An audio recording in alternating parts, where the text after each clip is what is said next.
I've always thought tattoos were cool. I love seeing them on other people, the colors, the confidence, the way a small design can hold a whole story. I've saved ideas, imagined the placement, even told myself, maybe this year I'll finally get one. But every time I get close, something inside me quietly pulls back. Not fear, not pain, just a soft feeling that says, this isn't me. For a long time, I thought I was the only one who felt this way. But the more I talked to people, the more I realized a lot of us admire tattoos from a distance while keeping our own skin untouched. When I started reading about it, something caught my attention. A study published in Psychological Science found that people who grew up needing to adapt a lot, the careful ones, the observers, the ones who learn to read the room, tend to avoid irreversible decisions more than the average person. And suddenly, things made sense. Some of us hesitate because we're perfectionists. We imagine every mistake before it happens. Some of us are free spirits who change and grow too often to commit to anything permanent on our skin. And then there are people like me, people who feel their identity more inside than outside. I don't need a mark on my skin to know who I am. I express myself through choices, behavior, and the way I move through the world. Maybe you're like that too. Maybe blank skin feels honest, safe, or simply enough. It made me wonder, maybe choosing not to get a tattoo doesn't mean we're undecided. Maybe it means our story is still unfolding, and we're giving ourselves the space to keep becoming. For a long time, I thought not getting a tattoo was just a simple personal preference. But the older I got, the more I realized there's more behind that choice than I first understood. I'm not the only one who loves looking at tattoos on other people, yet hesitates the moment I imagine one on my own skin. When I started paying attention, I noticed a pattern. A lot of us admire tattoos from afar but keep our own skin untouched. And each person has a reason that actually makes a lot of sense once you hear it. One thing that changed my perspective was a study published in Psychological Science. It found that people who grew up having to adapt quickly, the careful ones, the observers, the ones who learn to read the room at a young age, tend to avoid permanent decisions more than others. When I read that, I felt seen. I realized my hesitation wasn't about fear. It was a habit I learned from years of being cautious, of making sure I wouldn't regret something I couldn't undo. But psychology is only part of the story. The rest comes from real life. Many of us have gone through periods where we had to change versions of ourselves just to fit in or survive. I've been there, adjusting how I speak, how I act, even who I am depending on the situation. After living that way for so long, permanence feels heavy. A tattoo, no matter how meaningful, feels like choosing one fixed version of myself, and that's something I'm not always ready for. I also realized I'm the kind of person who expresses most things internally. Some people tell their stories on their skin. I tell mine through how I treat people, through my choices, through the way I grow over time. Maybe you're the same. For people like us, blank skin isn't empty, it's comfortable. It feels like a clean space we can evolve inside of. Family and culture shape this more than we expect to. Many of us grew up in homes or environments where tattoos weren't seen positively. Even if we no longer believe those old ideas, the feeling of, this just isn't me, sticks around. It's not judgment. It's just the way our early years shaped how we see ourselves.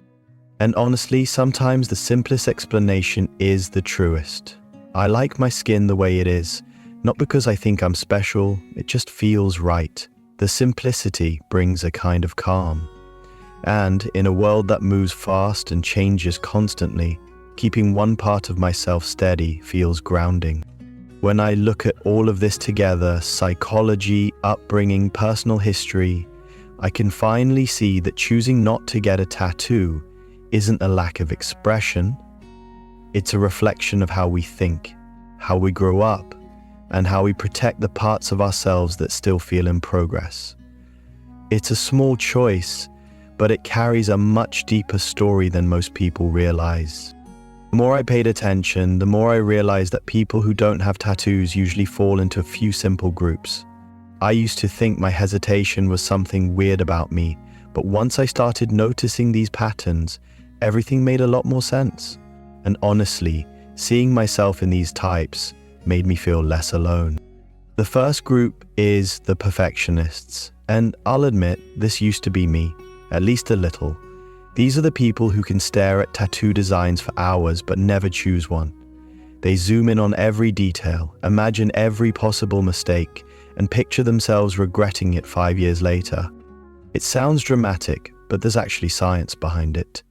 A study in the Journal of Anxiety Disorders found that people who are very sensitive to mistakes often avoid permanent choices altogether, not because they don't want something, but because they're scared it won't be right.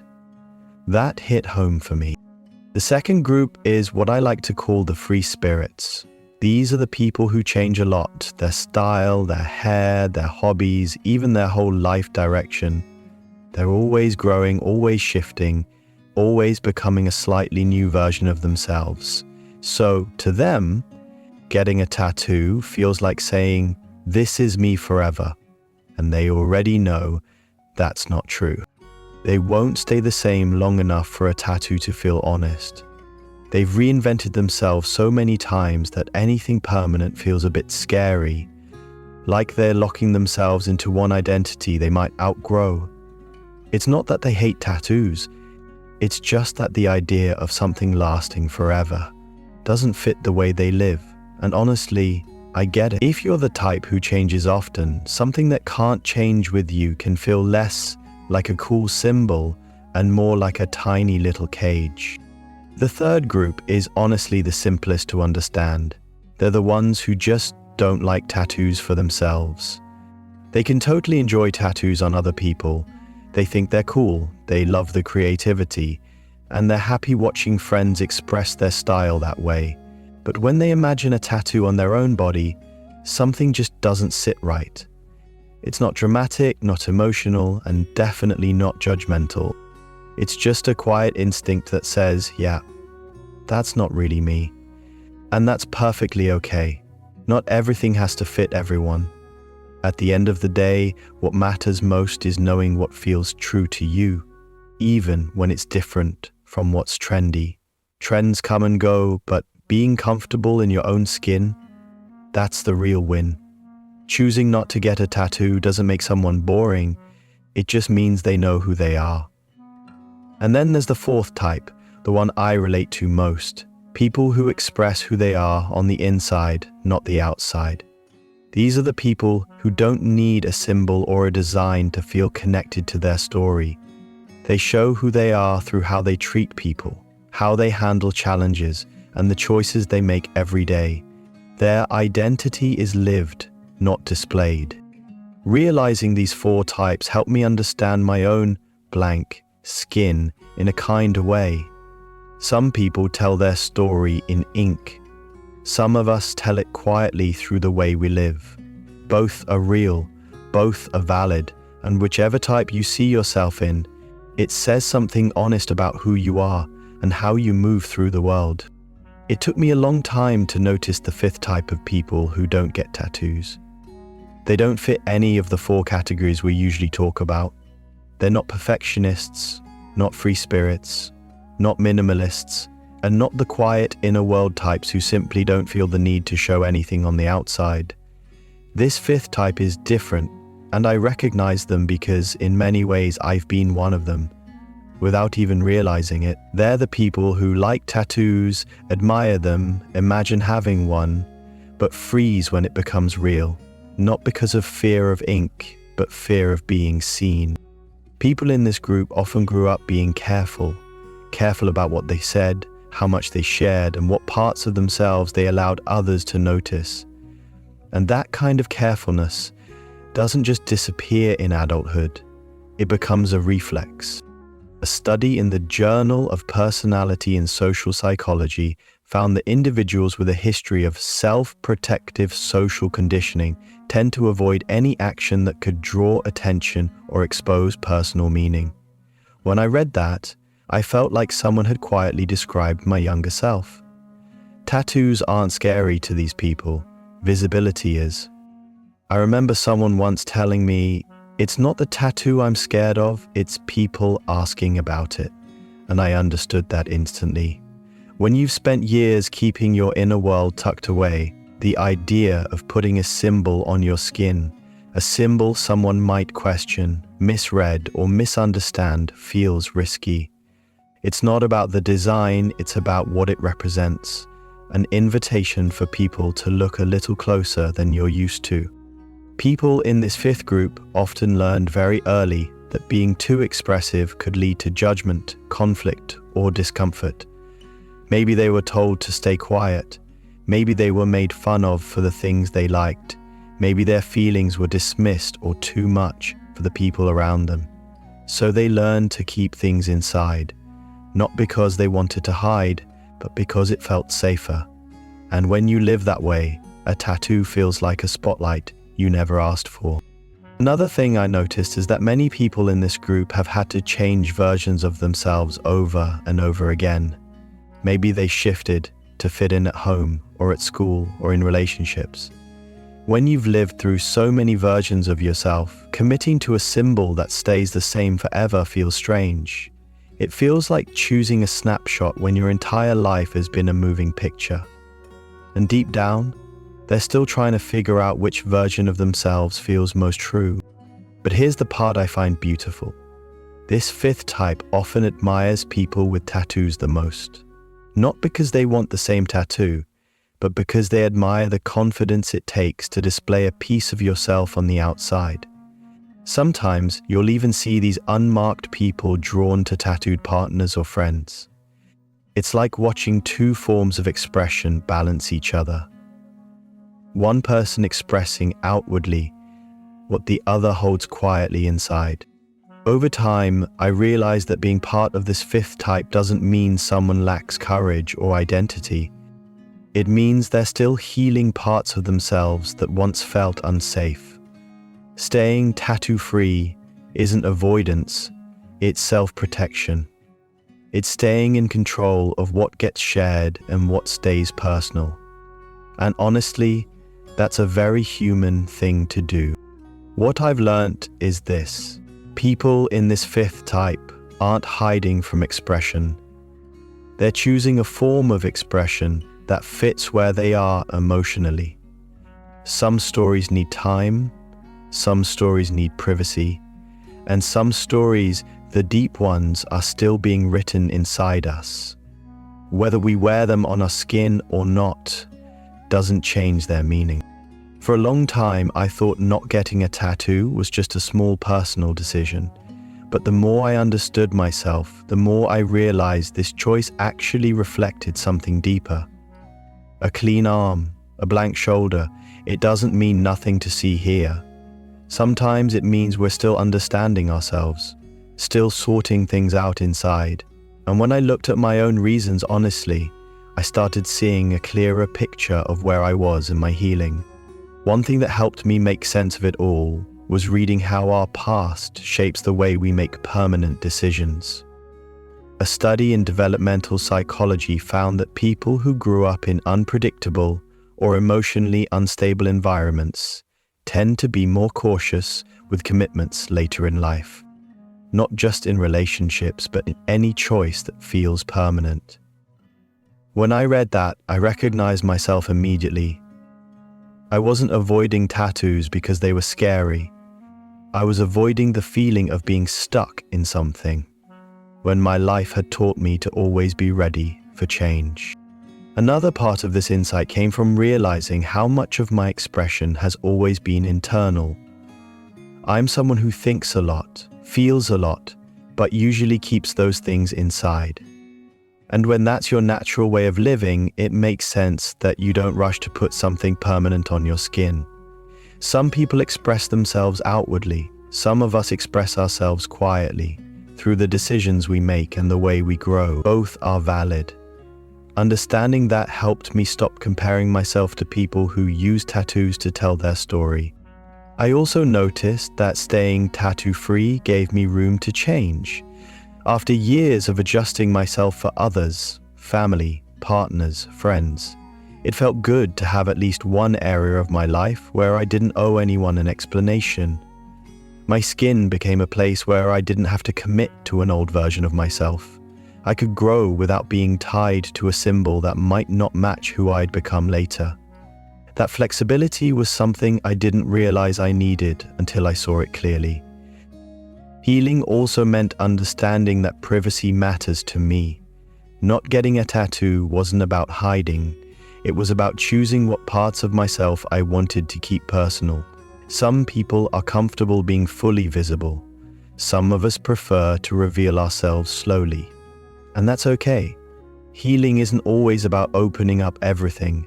Sometimes it's about protecting the parts of us that are still sensitive or still forming. Over time, I learned to stop calling my blank skin nothing. I started seeing it as a choice that made sense for who I was. It was a sign of how I make decisions, how I cope, how I protect myself, and how I grow. And the more honest I was about it, the more I realized this choice wasn't small at all. It told me a lot about what I value: space, clarity, privacy, and the freedom to keep becoming myself.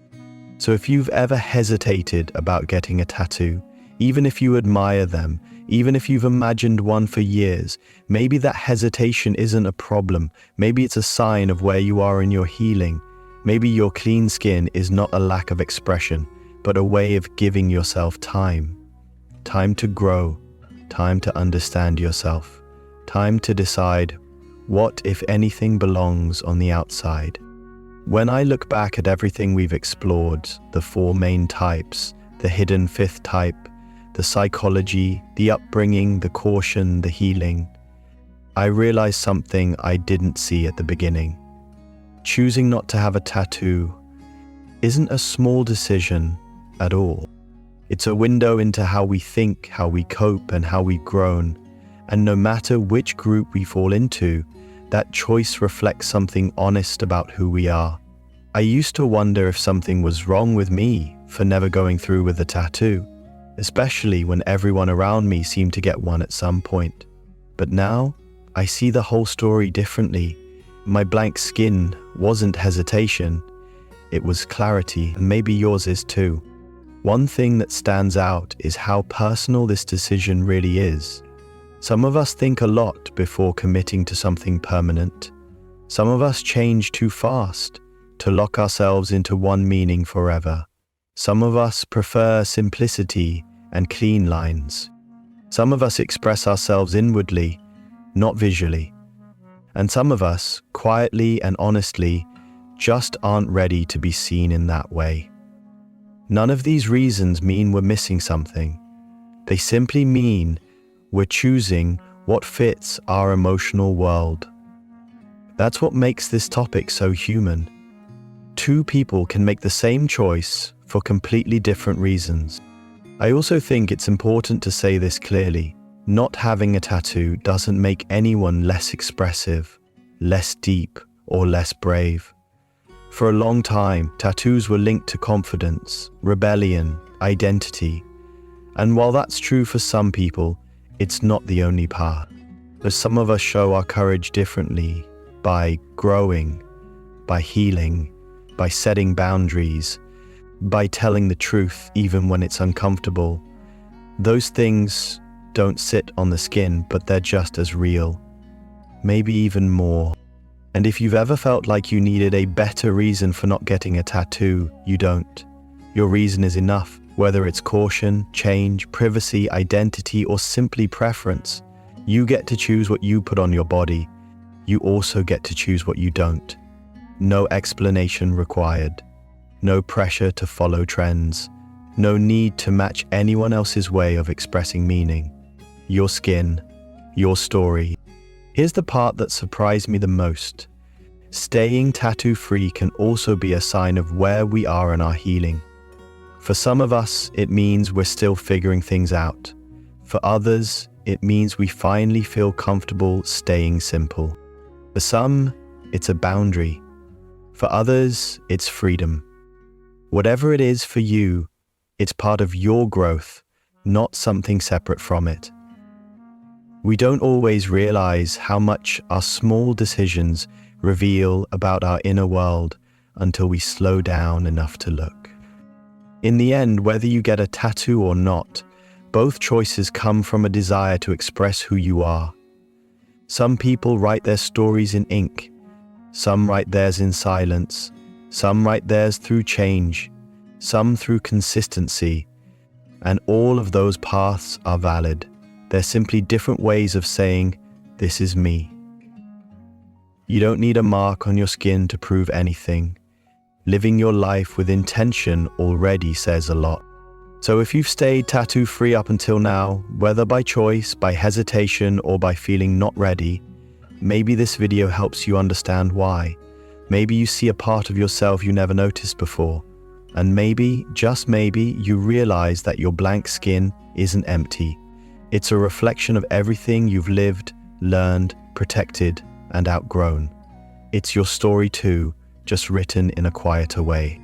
In the end, whether your skin stays blank or carries ink, what matters is that the choice feels true to you. If this video helped you understand yourself a little more, I'm glad we shared this moment. And if you'd like more stories like this, stories that make you think, feel, and heal, feel free to subscribe or leave a comment about which type you saw yourself in. Your voice might be the one someone else needs to hear.